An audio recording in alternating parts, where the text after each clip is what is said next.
the next presentation will be mine.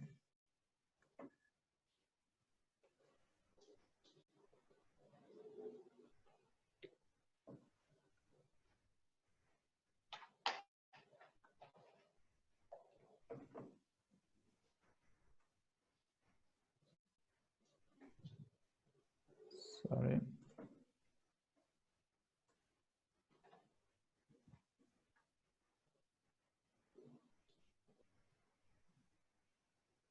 Could you please give me a host function, please?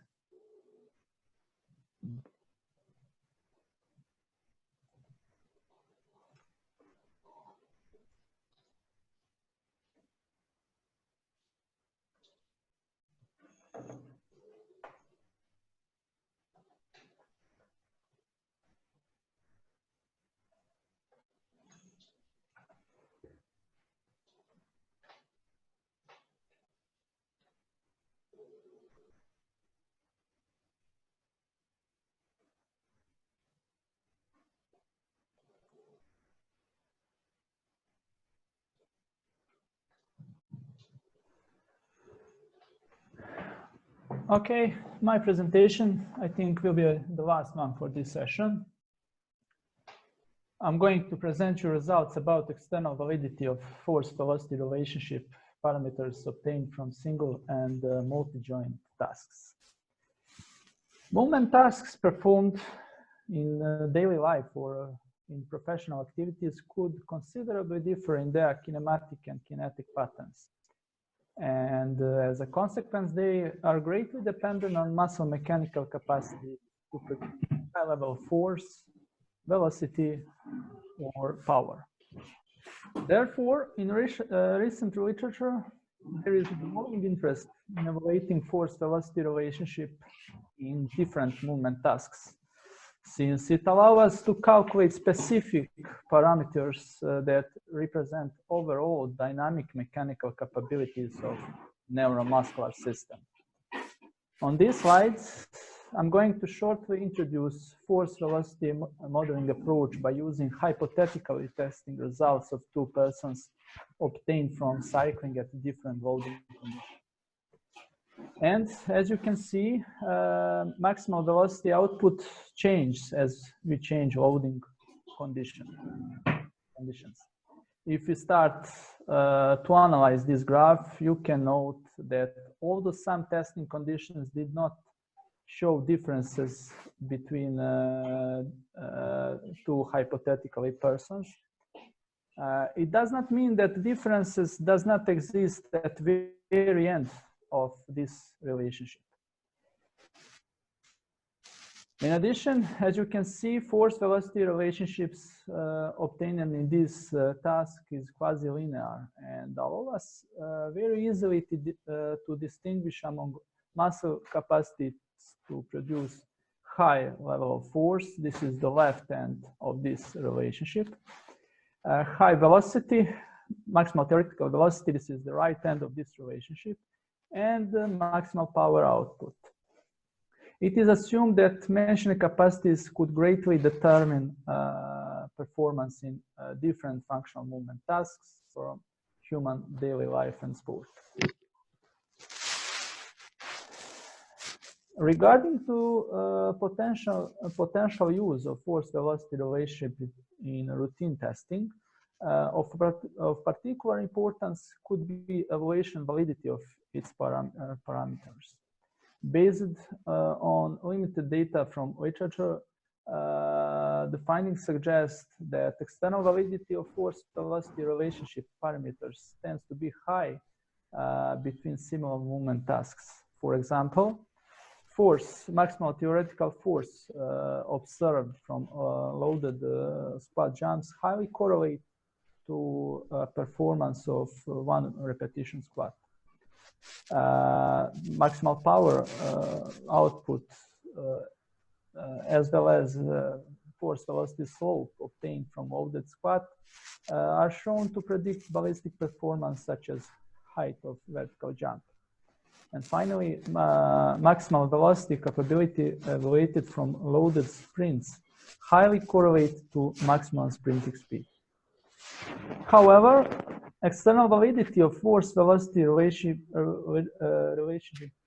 parameters such as maximal power, force velocity or force velocity slope to predict performance in different functional tasks based on high force, power, or velocity remains poorly understood, as well as some conflicting findings exist in current literature. Particularly, there is a lack of information about external validity of force-velocity relationship parameters obtained from single and multi-joint tasks. The present study explored the external validity of force-velocity modeling approach obtained from isokinetic measurements and maximal sprint on leg cycle ergometer to predict maximal performances in different functional movement tasks. Specifically, we assumed that force-velocity relationship parameters such as maximal force, velocity, and power, and as well as slope, would reveal selective relationship with respect to performance in different functional movement tasks based on high speed, power, and output. For that purpose, we recruited 24 physically active participants. They performed 2 commonly used tests: isokinetic knee extension at 6 velocity ranged between 30 and 118 degrees per second, as well as maximal sprint on leg cycle ergometer loaded with 5 to 12% of body weight. For these tasks, we applied force-velocity modeling approach to obtain specific parameters such as maximal theoretical force, velocity, maximal power, as well as force-velocity slope.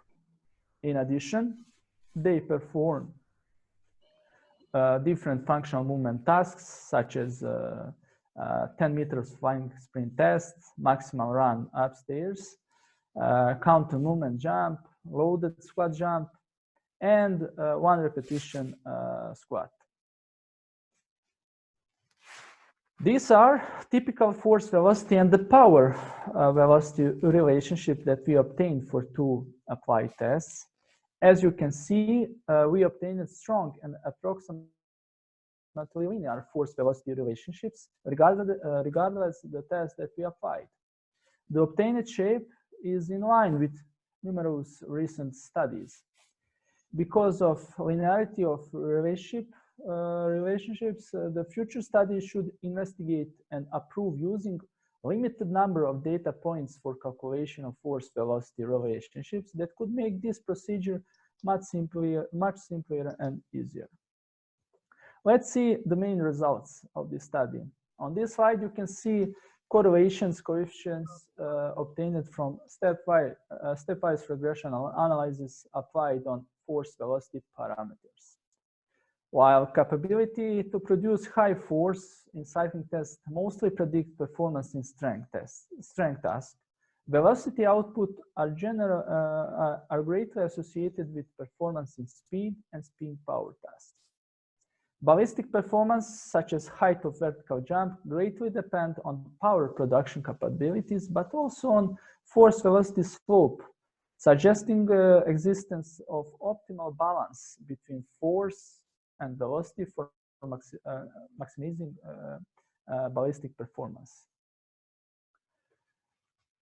Regarding to knee extension tests, we can see that the most functional tasks mainly depend on force production capacity. It could potentially mean that force production capacity obtained from single joint open chain movements could have higher importance for our functional performance compared to other parameters. But this statement deserves further research.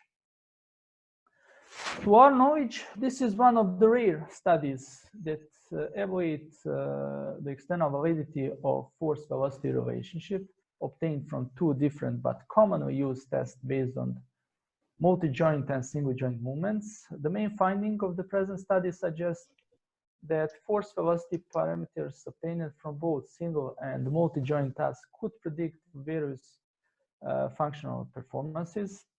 However, while maximal capacities evaluated from multi-joint cycling tests reveal selective predictive power with respect to different functional performances, A variable of highest importance for prediction functional performances obtained from single joint movements was force generation capacities.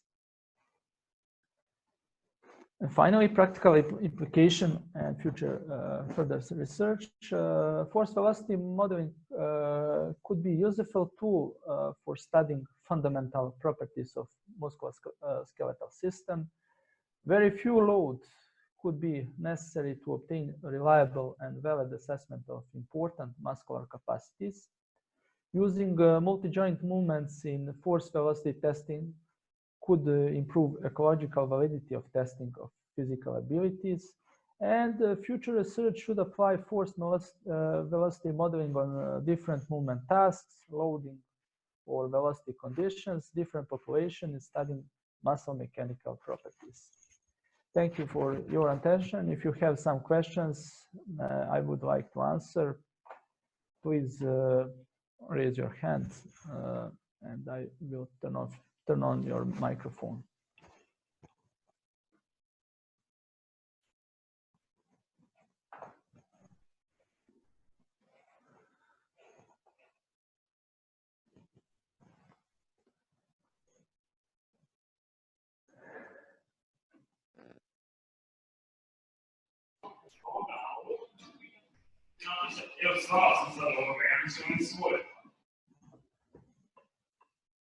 Okay, if you don't have any questions, I would like to thank you again to Professor Fat and participants for